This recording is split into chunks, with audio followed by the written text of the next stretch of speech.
नमस्कार दोस्तों, आज मैं आपको सुनाने जा रही हूँ।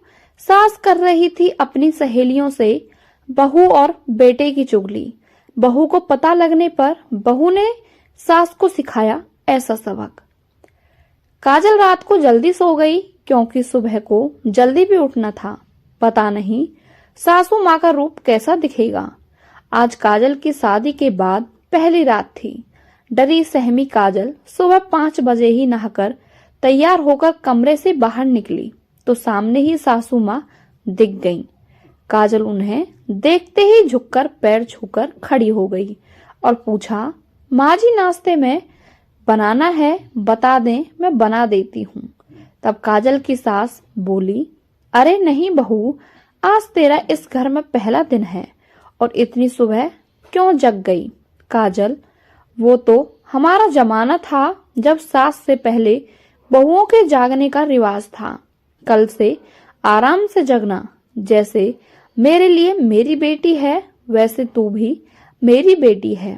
काजल बहुत खुश हो गई कि सासू माँ तो बहुत अच्छी सोच रखती हैं। सासू माँ की बात सुन खुशी मन ही मन खुद पर इतना उठा कि अच्छा घर मिला है मुझे यहाँ, तो मुझे माँ की कमी महसूस ही नहीं होगी। सासू माँ बहुत अच्छी हैं, मैं भी इनको अपनी माँ की तरह प्यार करूंगी। कुछ दिन बाद काजल रसोई में चाय बना रही थी। तब काजल की सास आई। अरे बहू, अभी तो तेरी मेहंदी के रंग भी फीके नहीं हुए। पहली रसोई की पूजा हो गई ना, बस रस्म हो गई, इतना ही काफी है। अभी आराम करो, ये सब काम तो जिंदगी भर करने हैं, मैं कर लूंगी सब। सासू माँ काजल के हाथ से करछी लेकर बड़े ही प्यार से कहती हैं, नहीं नहीं मम्मी जी, ऐसे कैसे, जब हम दोनों घर में हैं तो आप अकेली क्यों करेंगी। काजल जिद पर अड़ गई और मम्मी काम ही कितने हैं, घर में हम 4 लोग तो हैं। सास हंसकर बोली, चल तू बैठ जा, आज मेरे हाथ की चाय पी कर देख। सुनीता जी उसे रसोई से बाहर जाने के लिए कहती हैं।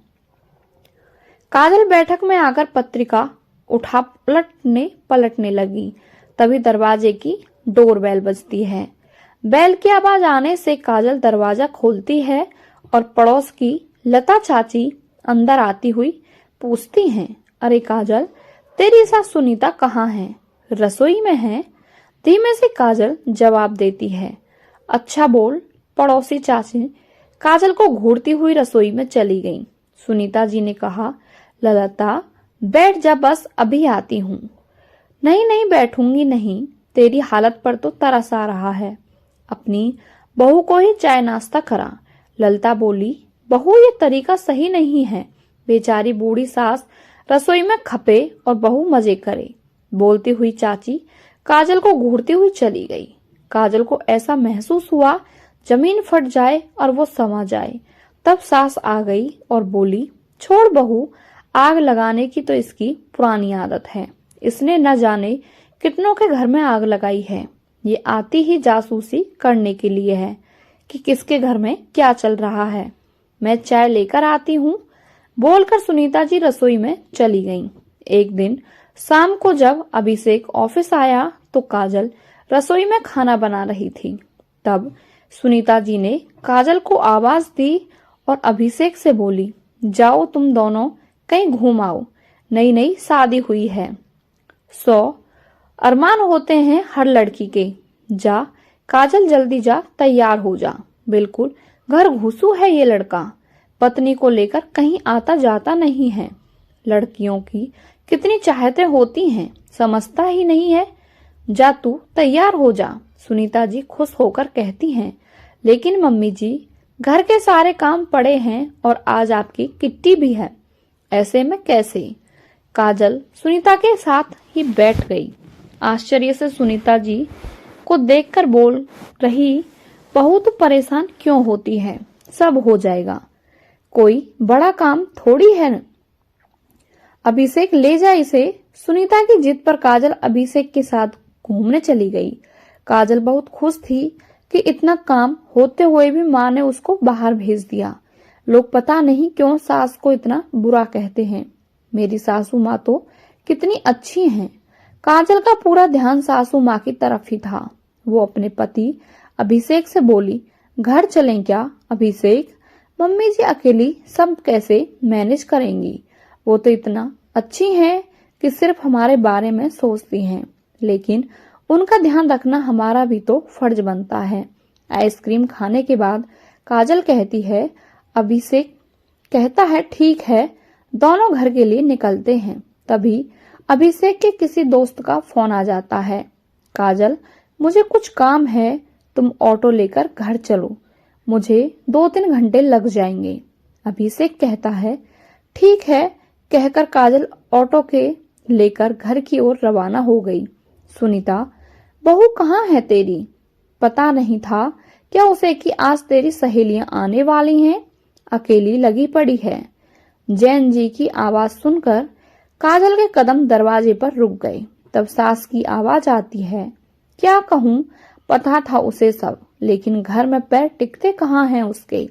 काम वाली भी नहीं आएगी, ये भी जानती थी वो, लेकिन मेरी किस्मत ही फूटी है। पहले सासू माँ की सेवा में लगी रही और अब बहू के। उस दिन तो तूने देखा ही था, कोई काम नहीं करती है। सुनीता जी अपने चेहरे पर बेचारी बन कर कहती हैं, हाँ पूरी महारानी है इसकी बहू। उस दिन मैं आई थी तो सुनीता चाय बना रही थी और महारानी अखबार पढ़ रही थी। जैनी कहती है, अरे वो तो किसी काम से मैंने सुनीता को फोन किया और सुनीता ने आने के लिए कहा, नहीं तो इसकी ऐसी हालत है कभी खबर ही नहीं होती। जैन कहती है, कोई क्या कर सकता है, बेटे पर भी तो जादू कर रखा है उसने। अभिषेक भी जानता था आज तुम लोग आओगी और पत्नी के कहने पर एक बार भी उसे एहसास नहीं हुआ कि उसकी माँ अकेली कैसे काम करेगी। पत्नी ने हुक्म किया, जोरू का गुलाम चल दिया। जब से शादी हुई है पता ना कौन सा जादू कर दिया है उसने। मेरी तो किस्मत ही फूट गई। सारी बातें सुनकर तभी काजल अंदर आती है और कहती है, बस मम्मी जी बस, मैंने आपका ये दोहरा चेहरा देख तो लिया है। मैं तो इसी गुमान में थी कि मुझे दूसरी माँ मिल गई है। मैं तो सोचती थी सास तो इतनी अच्छी होती हैं, फिर क्यों लोग सास को बदनाम करते हैं। लेकिन आपका ये रूप देख मुझे समझ आ गया। मुझे क्या पता था कि आप अपनी बेचारी दिखने के लिए मीठी बन रही हैं। कम से कम अपने बेटे को तो बख्श देती, जिसे आपके इन कर्मों का पता ही नहीं। शुक्र है कि अभिषेक को कहीं जाना था और मैं अकेली आई। आपका ये रूप देखकर और बिन किए का लांछन सुनकर क्या गुजरती उन पर। आप तो आज अपने बेटे की नजरों में गिर जाती। माँ जी, आपकी भी एक बेटी है। मैं दुआ करूंगी आपके जैसी सास उस मासूम को ना मिले। अब अपनी सहेलियों को मेरे कहे का अर्थ समझाइए। मेरी जरूरत लगे तो बेझिझक बुला लीजिएगा। बोलती हुई काजल सब पर सरसरी निगाह डालती अपने कमरे की ओर बढ़ गई। काजल के यकीन, विश्वास और मन का आज खून हो गया था। वो तो बहुत खुशी थी, लेकिन आज उसकी सास का असली चेहरा उसके सामने था। आज काजल की सारी गलतफहमी दूर हो गई थी। अब सुनीता जी को डर था कि कहीं इसने अभिषेक को सारी बातें बता दी तो मेरा क्या होगा। सुनीता जी की सारी सहेलियां जा चुकी थीं।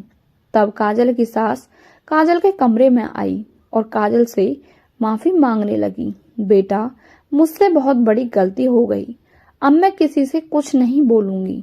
प्लीज बेटा, अभिषेक को कुछ मत बताना। काजल ने कहा, माँ, मैं आपसे अपनी माँ की तरह प्यार करती हूँ।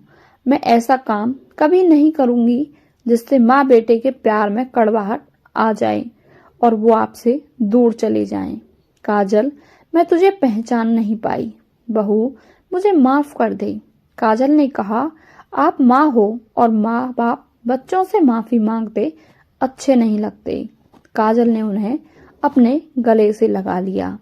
आपको ये वीडियो कैसी लगी हमें कमेंट करके अवश्य बताएं और यदि आप हमारे चैनल पर नए हैं तो चैनल को सब्सक्राइब करके बेल आइकन अवश्य प्रेस करें। आपका बहुत बहुत धन्यवाद।